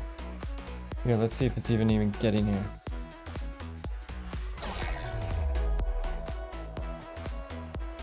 Yeah. Oh my goodness.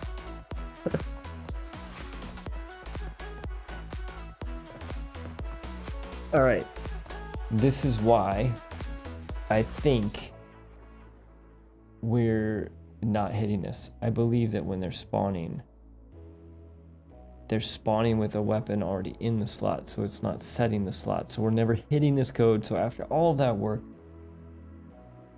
that wasn't the right.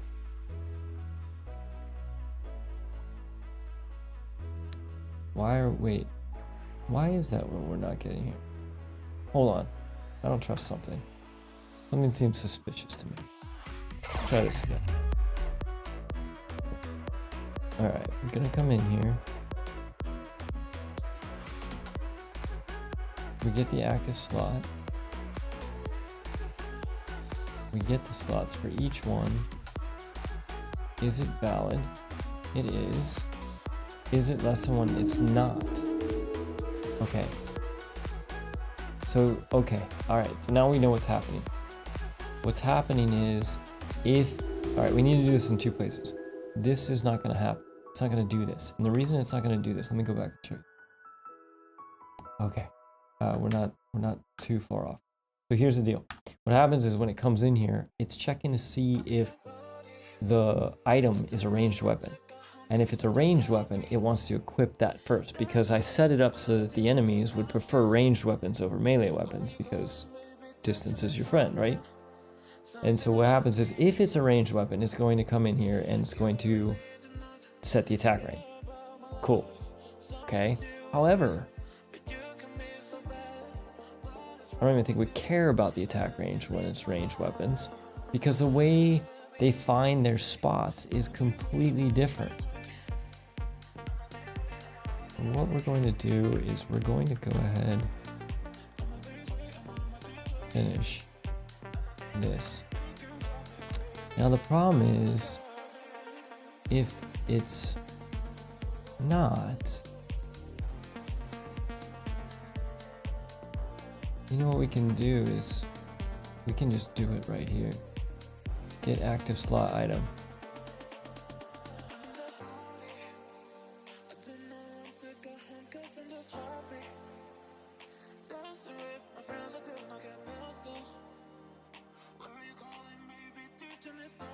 We can just do it right here.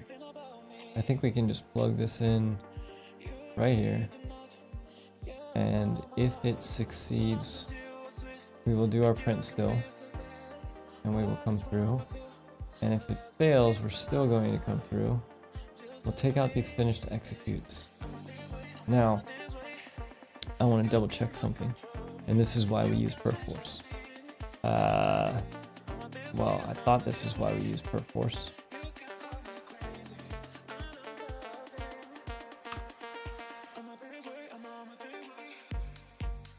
Somehow, no revisions found. Well, oh, I've never checked this in. Okay. That was a mistake on my part. Alright, I believe we want to do that. What is this thing? Loadout check. Check for a new weapon. Okay, no, we're gonna call that good. Alright, so here we go. This should print our sword range. We're going to go for broke. We'll check our output log. And we'll look at the bottom. There it is, 225. Oh my goodness. Okay, so after all of that, we've finally got our weapon ranges. But now we just need to clean this up. And the way we're going to clean this up is, what we're going to do is we're going to keep all of this. Let's see if we can't make this a little bit. We'll make some space in here. And what we're going to do is we're going to go ahead and grab our attack range. And rather than printing spring, we're going to get our blackboard.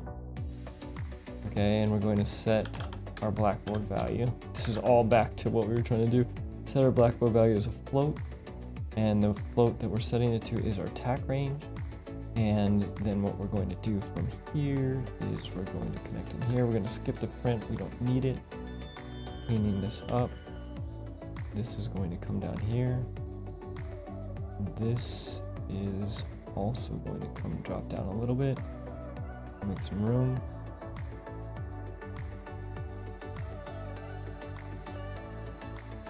Get everything nice and pretty so it lines up.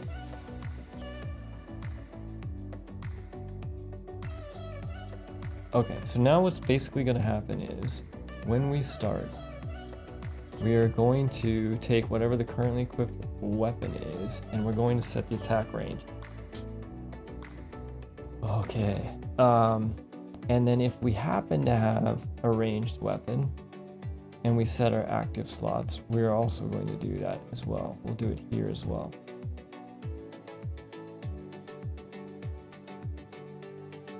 And over here,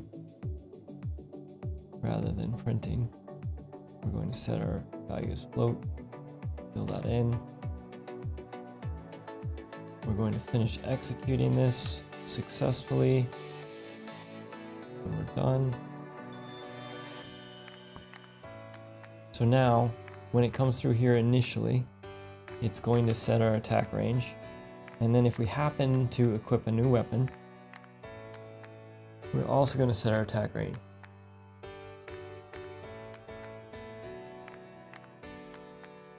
Ed, how's the stream quality for you right now? Are we doing all right?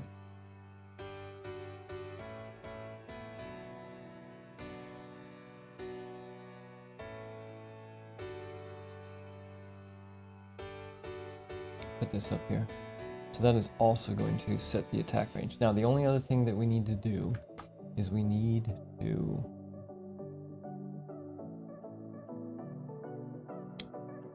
somewhere in here. Okay, we don't need weapon base. We have to go back to where we were before. We don't need pistol. We don't need test pickup. We were looking for attack.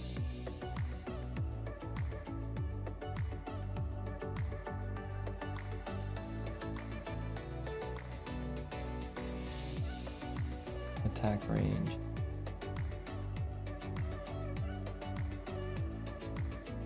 Target in range. Here we go. This is our equipped weapon attack range. This was what this is all about. So we need to make this key name. Make the little name. Alrighty. And then we're going to set the value here. We'll make our literal name. Oh my goodness. Might be able to get to go to sleep tonight. Alright, so what this is doing is now, when we start, we're going to be setting the equipped weapon attack range. So that if we have something already equipped, it'll get set. And if we happen to switch weapons to a pistol or whatever, it's going to set it as well. The whole reason we're having to do this is simply because we turned off attacks, which should set this stuff automatically, but... Okay, cool. As long as it's coming through, alright. Thank you for that. Thank you for letting me know that. Alright, so let's see here. So at this point, that's going to set the attack range. Now, again, the whole point of this was that in our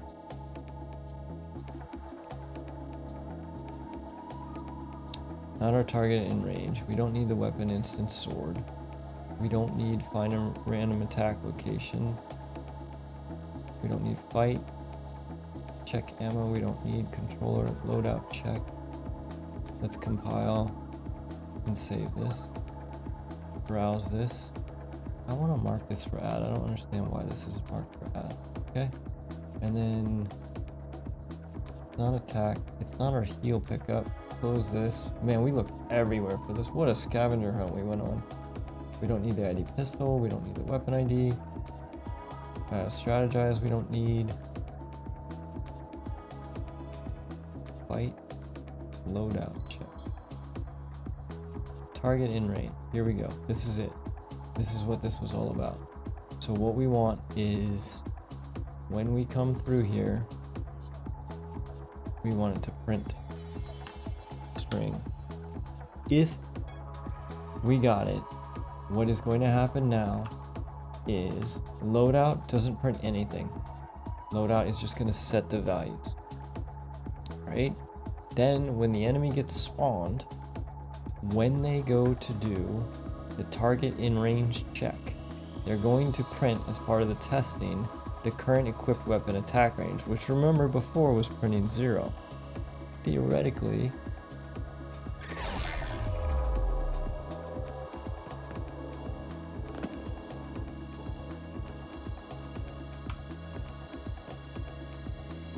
$225. All right. There's a very old movie called PCU, and at one point at the end of that movie, this dude just stands up and yells, I can stop watching TV. Whereas I'm kind of like, oh, I can go to sleep. Okay, but we're not going to sleep quite yet. Because now that our attack range is actually being set, now we can actually get back to the original test that we were trying to run. All right, and I'm trying to remember what those were. So let's get rid of this print string. Clean this up a lot. And the whole point of this was to, in our fight, not in our loadout check, just save this. What we were doing was over here, when we were checking whether or not our target was in range, that was what was causing our enemies to bounce around. Oh my gosh, this almost feels like we're just now starting the stream. Okay, so when this dude comes in, they're gonna stop. They're gonna stop when they're in range. Right now our range is 225. If I get too close, he's supposed to back up, but so far, not so much. So we'll have to take a look at that. So let's do a couple things. We got a bunch of stuff to fix now. So first off, let's go to our spawn points and let's bring back all 6 of our enemies. Okay, and then let's play that. See how well they do. Everybody's moving into place. Looks pretty good. Still not a fan of the pathing. But the cool thing is they're standing in place. Nobody's jittering. That's cool. And that's working. Now, if we do, just for kicks, if we look at the EQS system, which is the environment query system for a particular character, in this case, I'm looking at it for this blue guy right here in front of me. Usually, when they redo their system, it'll come up. The problem is I'm still in range for all of these characters, so I have to move further away. There we go. So she's stuck. I don't like that very much. Kind of annoying. That's a pathing thing. That's a whole separate problem. We're not going to be able to solve that tonight.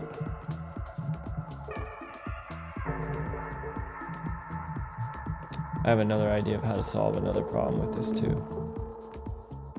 So like that guy, he thinks he's in range. I don't know if I buy it. So let's change a couple things. Each of these squares is one meter, 100 unit. So let's switch our attack range back down to 175. And that's going to be in the sword weapon instance, I believe it was. We're going to go back down to 175 for the sword. Compile and save that. And then they should be a little bit more diligent about getting into place. And I'll show you the next problem. Those guys are in place. They're all filtering around. Still not a fan of her pathing. Okay, so why she isn't moving. All right, so she's our problem right now. Okay, and if we take a look at her EQS query, she's trying to get to that point, but she's not going there. So where's she stuck right now? So let's take a look at fight. I'm gonna peel this off. And what's happening is, we look at this, see if she's still jittering. She's still jittering. So what's happening is she is trying to move to her move goal. Let's see if I can see what you all see. You see how far out to the edge? Okay, you can see far enough. All right, so right now she's trying to move to her move goal. For some reason, she's not getting there. Even though it's like right in front of her. Oh, I did not mean to attack her. And target is, that's if the target is not in range. So you're telling me that distance that you're seeing right here is more than 175. I guess I'd buy that. I guess I'd buy that.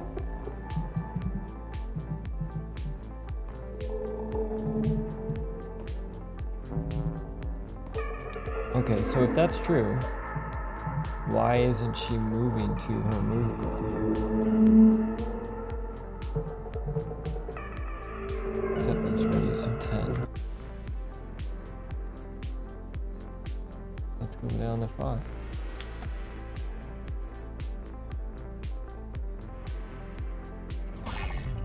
Same thing again, let's go.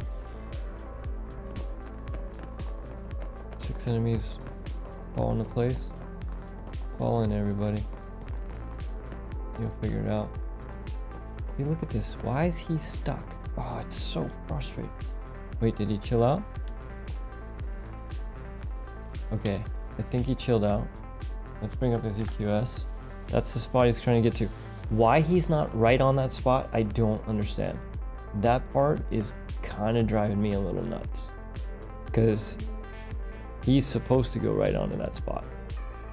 Now, even with that, the thing I don't understand now at this point is if I step towards this character, you see the character behind me got closer. The other one can't find a spot. This character is the one I'm interested in now. This was the original thing that we were trying to figure out this evening. So if we look at this character, this is 6. This one that I stepped super close to.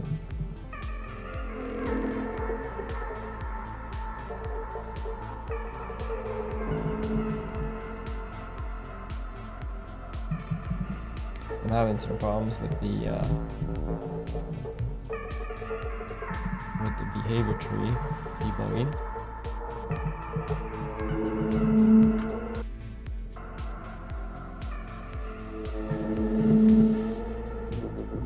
Why is it going into flee? What is going on? Fight. What is happening in fight? Six isn't even registered here. 0, 1, 2, 3, 4, 5. What is this character's name?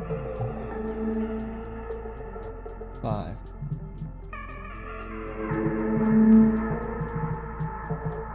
This is fight.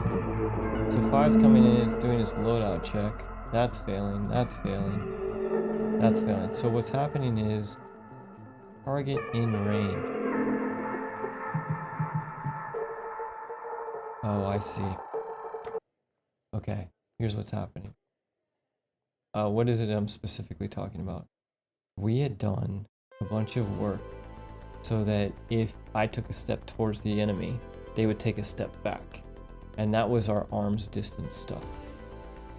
And what happened was, when we put this target in range up here, if the target's, it basically no longer comes in here. It no longer checks arm's distance. So now it's going to come in here. If the target's in range, if it's not in range, it'll run the query. If it's not, if it's too close, it'll run the query. Otherwise, it is going to, if the target is in range, if it's not in range, it is going to do the move. Then if the target is within arm's distance, it's also going to do the move. And then either way, we're going to move towards our goal and wait. I believe we had a problem with this before, but let's just see what happens.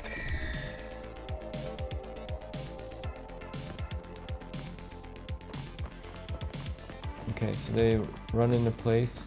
Sometimes the play lags for me, but not really. Okay, so she's freaking out again. Really kind of frustrating. If I take a step towards this guy, why? Oh, look, there he goes. He backed up. Okay, this is it. 2 hours and 15 minutes later, we get back to where we were when we started the stream. If I step towards this guy, he backs up. Oh, that's it. They're adjusting their positions.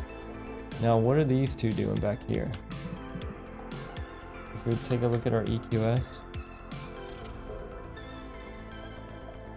Okay, he can't find a spot. Okay, so we're gonna call this a wrap for tonight. So let's chat a little bit about where we landed. Okay, after a very long rabbit hole of simply just trying to find our attack range, basically what happened was we had our enemies, we discovered that they weren't actually taking into account their attack range because attack range wasn't getting set because they weren't actually attacking. So we looked to try to move that to a different place. In that scavenger hunt is what it ended up being. We finally were able to get our attack range from our equipped weapon use that, set the blackboard value, and now our enemies are actually taking into account their attack range.